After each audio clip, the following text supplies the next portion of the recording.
Assalamualaikum warahmatullahi wabarakatuh. Kembali bertemu dengan saya Pak Paisan di channelnya Pak Paisan. Oke teman-teman, kali ini saya mau men-share suatu surat, yang mana surat ini surat Al-Baqarah, ayatnya ayat 42. Bunyinya seperti ini teman-teman. A'udzubillahi minasyaitonirrajim. Bismillahirrahmanirrahim. Wala talbisul haqqa bil batili wa ta'tumul haqqa wa antum ta'lamun. Artinya, dan janganlah kalian campur adukan kebenaran dengan kebatilan, dan janganlah kalian menyembunyikan kebenaran sedangkan kalian mengetahuinya. Jadi ini perlu saya share karena ini menurut saya bagus isi ayatnya. Yang mana esensi dari ayat ini yaitu kita sebagai orang muslim, kita tidak diperbolehkan mencampur adukan antara yang hak dan yang batil, antara yang benar dengan yang salah, dan kita tidak boleh menyembunyikan kebenaran itu ya teman-teman. Jadi intinya kalau misalkan ada suatu perbuatan atau suatu tindakan yang itu salah menurut aturan yang berlaku, katakanlah itu salah. Kalau emang benar, katakanlah benar. Itu esensi kandungan dari ayat 42 dari surat Al-Baqarah. Mungkin salah satu contoh yang dimaksud dengan mencampur adukan yang hak dan yang batil itu bisa jadi yang ada di ini ya, yang ada di lapangan ya. Itu salah satunya yang pertama ya teman-teman ya. Nerobos lampu merah. Jadi teman-teman, yang namanya aturan kalau ada lampu merah itu kita tidak boleh nerobos ya teman-teman. Tapi mungkin karena kondisi kita lagi tergesa-gesa, terus lihat kanan kiri itu sepi, jadinya kita nerobos lampu merah. Padahal niatnya dibikinkan lampu merah itu kan, lampu lalu lintas itu kan, itu kan ada tujuannya. Merah itu untuk berhenti, kuning itu untuk bersiap-siap, dan hijau itu boleh jalan. Itu kan ada aturannya, ada tujuannya dibuat itu. Tujuannya apa? Tujuannya untuk mengatur lalu lintas biar tidak terjadi kecelakaan. Jadi kalau teman-teman dalam kondisi sepi, terus habis itu melihat kanan kiri tidak ada kendaraan dan teman-teman tergesa-gesa, terburu-buru, maka biasanya sih tindakan di lapangan itu memaklumi untuk menerobos lampu merah. Itu nggak boleh teman-teman. Itu salah satu contoh mencampur adukan kebenaran dan kebatilan. Terus yang kedua, yang paling sering ini nyerobot antrian teman-teman ya, nyerobot antrian. Jadi gini teman-teman, kalau kita lagi belanja di dalam suatu convenience store atau toko, dan toko itu sedang antri, kita jangan sekali-sekali menyerobot antrian. Sering banget saya mengalami, saya sering kali diserobot. Mungkin teman-teman juga sering kali diserobot sama orang lain yang kayaknya sih tergesa-gesa. Jadi ibaratnya kalau kita lagi di depan, misalkan ada antrian 3 antrian ya, kita nomor 2, yang satu nomor 1 sedang dilayani sama kasir, terus yang belakangnya ini langsung naruh barang belanjanya dia di kasir, dan langsung ngajak ngobrol sama kasirnya, "Mbak, aku dulu Mbak, ini." Atau kadang-kadang nggak ngobrol, langsung maju ke depan nyerobot kita. Itu nggak benar teman-teman ya. Itu udah memakan hak orang untuk mengantri. Itu nggak boleh. Gimana tindakan kita kalau kita yang diserobot? Itu salah satu mencampur adukan antara yang hak dan yang batil. Itu saya nggak mau ngasih contoh yang terlalu tinggi-tinggi, kita kasih contoh yang rendah-rendah aja. Tapi nanti esensinya bisa dipraktekkan di semua kondisi ya teman-teman. Dan bahasanya kita tidak boleh mencampur adukan antara hak dan yang batil. Terus, ini kemarin salah satu contoh lagi tuh mencampur adukan yang hak dan yang batil itu, kemarin tuh saya lihat di YouTube ada seorang YouTuber, yang mana YouTuber itu ingin melewati suatu jalan, dan ternyata di jalan itu ada orang-orang yang menunggu. Jadi kalau ada orang-orang yang mau lewat jalan itu, itu akan dimintain duit, ibarat kayak jalan tol. Tapi ini bukan jalan tol, ini jalan umum itu dibuntu, sengaja dibuntu. Kenapa? Ya mungkin itu akses paling cepat kalau orang-orang ingin menuju suatu tempat. Jadi orang-orang mau lewat situ disuruh bayar, sebelum bayar. Akhirnya yang youtuber tersebut nggak mau bayar, ya karena nggak mau bayar jadilah keramaian. Jadi intinya kalau itu memang bukan hak kita untuk menyetop jalan atau untuk meminta uang dari orang lewat, ya jangan dilakukan, karena itu udah mencampur adukkan antara yang hak dan yang batil. Kenapa? Orang jalan ya dimintain, itu kan bukan hak kita untuk mintain. Nah, atas dasar apa kita meminta jalan, meminta dana atau meminta uang dari orang yang lewat? Itu jangan dilakukan ya, karena nanti itu sama saja dengan kita mencampur adukkan atau memaklumkan perbuatan pemalakan. Terus jadi tadi kan udah salah esensinya apa, terus salah satu contohnya, mungkin contoh-contoh yang lain mungkin bisa teman-teman sendiri. Oh ya, ini tambah satu lagi nih. Kalau misalkan kita lagi di jalan raya ya, terus di jalan raya itu lagi macet, misalkan di Jakarta, seringkali kalau lagi macet itu motor-motor pada naik ke trotoar, yang di trotoar. Jadi jujur aja ya, saya juga dulu pernah kerja di Jakarta, pernah kena macet juga, dan kadang-kadang juga ada orang naikin motor ke trotoar biar lebih cepat ngelewatin kemacetan. Saya ikut-ikutan juga. Nah itu nggak bagus ya teman-teman ya. Itu nggak bagus. Kenapa? Karena trotoar itu bukan hak kita. Trotoar itu adalah hak pejalan kaki. Oke teman-teman, itu adalah salah satu atau beberapa contoh dari perbuatan kita mencampur adukkan antara hak dan yang batil. Yang penting esensinya bahwasanya udah tahu salah, intinya jangan ikut-ikutan salah. Tapi orang lain kayak gitu kok, orang lain ngikutin semua, ya jangan.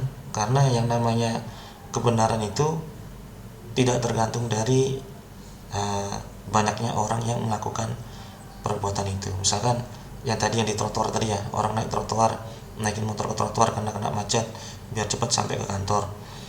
Nah sebenarnya itu kan pada ikut-ikutan ya, jadi ibaratnya memaklumkan perbuatan itu, padahal itu perbuatan yang tidak benar, karena itu udah memakan hak orang yang lewat atau pejalan kaki.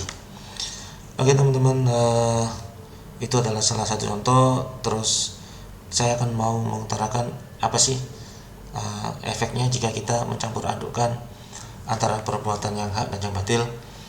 Yang pertama, jika kita melakukan atau mencampur adukkan antara hak dan yang batil, maka boleh dibilang kita akan jauh dari kata mukmin. Jadi mukmin itu adalah orang yang beriman kepada Allah dan melaksanakan perintahnya atau menjauhi larangannya, itu orang yang bertakwa kepada Allah. Jadi kalau kita udah tahu bahwasanya di ajaran agama itu ini nggak boleh, terus kita ikut-ikutan orang memaklumkan perbuatan itu, nah kita akan menjadi orang fasik karena udah tahu dasar hukumnya, tapi kita masih melakukannya karena merasa ikut-ikutan apa yang umum di masyarakat. Nah sebenarnya yang jadi masalah itu yang sebenarnya intinya kita itu, kalau kita menjadi seorang muslim, kita harus berserah diri sama Allah. Jadi kalau misalkan ada suatu kebenaran datang kepada kita, yang kita lakukan adalah sami'na wa ata'na, yaitu kita mendengar dan kita patuhi. Oke teman-teman ya, itu yang pertama ya. Terus yang kedua, dengan seringnya kita mencampur adukkan perbuatan yang hak dengan yang batil, maka kita akan menimbulkan generasi yang ragu-ragu mana yang salah, mana yang benar. Sebagai salah satu contoh, misalkan nih, yang kita kembali lagi ke convenience store ya. Misalkan di convenience store kita lagi belanja, terus ternyata ada orang atau orang tua, bapak-bapak atau ibu-ibu, nah itu membawa anaknya yang lagi kecil, terus ternyata Nah, tiba-tiba dia di belakang kita terus nyerobot antrian kita. Nah, itu kan kayak sama aja dengan memberi contoh kepada anaknya dia bahwasanya ini perbuatan dimaafkan, dimaklumi. Sebenarnya kan nggak boleh, teman-teman. Tapi dengan keseringan orang tuanya melakukan kegiatan seperti itu, melakukan perbuatan seperti itu, maka anak kecil juga akan bingung. Bingungnya apa? Diperbolehkan kok, ini orang tuaku juga kayak gitu. Nah, itu makanya dengan efek yang kedua itu kita akan membuat generasi kita bingung mana yang hak dan yang mana yang batil. Yang nomor 3 yaitu jika kita mencampur adukkan, seringkali mencampur adukkan perbuatan yang hak dan yang batil, kita akan membuka pintu-pintu peluang dosa, karena kita udah tahu nih itu perbuatan yang salah, itu dilanggar, tidak diperbolehkan oleh agama, tapi kita masih memaklumi atau melakukan perbuatan itu atas dasar memaklumkan. Bisa jadi itu perbuatan yang dilarang malah kita ikut-ikutan, maka kita akan membuat kita terjatuh dalam dosa, dan bisa membuka juga dosa jariah, teman-teman ya. Ini kembali lagi ke ke ibu-ibu yang tadi, kembali ke kondisi kita lagi di dalam convenience store, terus ada orang bawa anak, terus nyerobot antrian kita. Nah, waktu nyerobot antrian kita kan anaknya kan ngelihatnya, wah, ibuku atau bapakku nyerobot antrian nih. Misalkan itu terjadi berulang kali dengan kebiasaan, akhirnya mau nggak mau anaknya juga akan melakukan seperti itu, karena bapak ibunya terbiasa seperti itu, nyerobot antrian. Misalkan ini adalah perbuatan yang dilarang oleh agama, bisa jadi itu akan memakmurkan atau melanggengkan perbuatan itu menjadi perbuatan yang dimaklumkan, padahal itu dilarang oleh agama. Itu salah satu contoh, teman. Salah satu contoh yang efeknya mungkin itu bisa jadi ada kondisi di mana kondisi itu tidak diperbolehkan oleh agama. Nah, terus aturan agama seperti ini tidak diperbolehkan, tapi karena kita sering melakukan kegiatan itu dan itu menjadi kebiasaan, maka itu akan menjadi pemakfuman, kemakluman. Jadi itu akan menimbulkan generasi-generasi yang generasi pengikut, yang mana kegiatan itu dilakukan turun-temurun, akhirnya menjadi suatu kebiasaan, yang kebiasaan itu adalah berujung dengan dosa. Nah, terus kalau diruntut kembali, siapa nih yang pencetusnya? Oh, pencetusnya kita nih, mbahnya dulu nih kayak gini nih, mbahnya itu.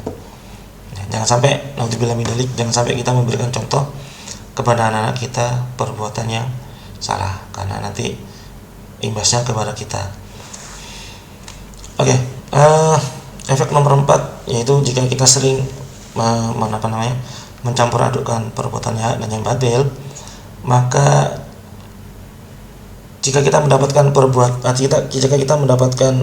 harta atau uang dari perbuatan itu, maka bisa jadi uang itu tidak halal dan tidak berkah. Kita ambil contoh yang masalah YouTuber tadi yang nutup jalan tadi ya, yang ditutup jalan oleh orang yang tidak berhak menutup jalan. Jadi ketika dia mau lewat, YouTuber tadi mau lewat, terus ternyata ditutup jalannya dan harus bayar duit, kira-kira YouTuber ini ikhlas nggak ngasih duitnya? Nah, kalaupun ngasih duit kan pasti nggak ikhlas. Nah, jika orang menerima harta yang tidak berkah atau tidak ikhlas, jadi hartanya tidak berkah, diberikan kepada anak dan keluarga, jadinya hartanya nggak berkah untuk keluarganya. Dengan banyaknya ketidakberkahan dalam keluarga, maka ada aja nanti itu akan membawa kesesaran, teman-teman. Jadi kalau bisa jangan sampai kita mencampur adukkan antara hak dan yang batil. Kalau kita udah tahu itu salah, katakan salah, kita minggir aja, kita nggak usah terjerumus, kita nggak usah ikut-ikutan, kita menjauhi apa yang salah. Kalau kita nggak tahu ilmunya, ya udah, kita nggak tahu ilmunya nih, ya udah kita jauhin. Benar nggak sih itu perbuatan ini? Kalau nggak tahu kita jauhin. Terus tadi kan efeknya ya, Terus bagaimana sih cara biar kita jauh dari perbuatan mencampur adukan hak dan yang batil? Setelah cara rangkum mungkin ada dua ya. Yang pertama, agar kita dijauhkan dari mencampur adukan perbuatan yang mencampur adukan hak dan yang batil, itu yang pertama itu kita berserah diri. Karena apapun yang terjadi dengan kita itu adalah ketentuan dari Allah Subhanahu wa taala. Jadi kalau anggap aja yang tadi ya.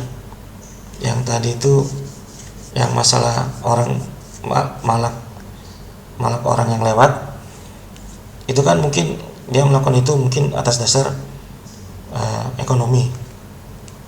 Nah, tapi sebenarnya ekonomi itu tidak bisa dijadikan alasan untuk melakukan perbuatan yang salah. Karena kembali lagi ya teman-teman, kita itu hidup itu ada yang ngatur rezekinya. 5.000 tahun yang lalu di kitab Lauhul Mahfuz itu udah kita tertulis rezekinya. Jadi kalaupun teman-teman ingin berusaha mencari rezeki, carilah rezeki yang halal, yang kalau bisa jangan menyusahkan orang. Carilah rezeki yang sama-sama berkah buat pembeli ataupun buat kita. Itu ya teman-teman, kita harus berserah diri. Terus yang kedua nih, misalkan nih kalau teman-teman mau melakukan suatu perbuatan dan teman-teman tidak tahu perbuatan ini benar atau tidak, biasanya itu ada muncul klik dari hati, penegasan dari hati bahwasanya oh ini perbuatan tidak benar nih, kok aku melakukan perbuatan ini, kok aku ini ya was-was ya, kok aku kayaknya kurang nyaman ya. Nah, itu adalah teguran, itu adalah hidayah dari Allah bahwasanya dikasih tahunya seperti itu tuh. Jangan sampai kamu melakukan ini nanti kamu gini loh. Perasaan merasa bersalah sebelum melakukan suatu perbuatan itu mungkin Allah masih sayang sama kita ya. Nah, tapi kalau kita udahlah biarin aja lah, lakuin aja. Kalau nggak gini kayak gitu, nah itu jadinya kan kita udah tahu tapi kita menutup mata. Nanti jangan sampai kita menutup mata, jadi nanti Allah akan menutup hati kita teman-teman. Kalau Allah udah menutup hati kita tidak akan mendapatkan yang namanya hidayah.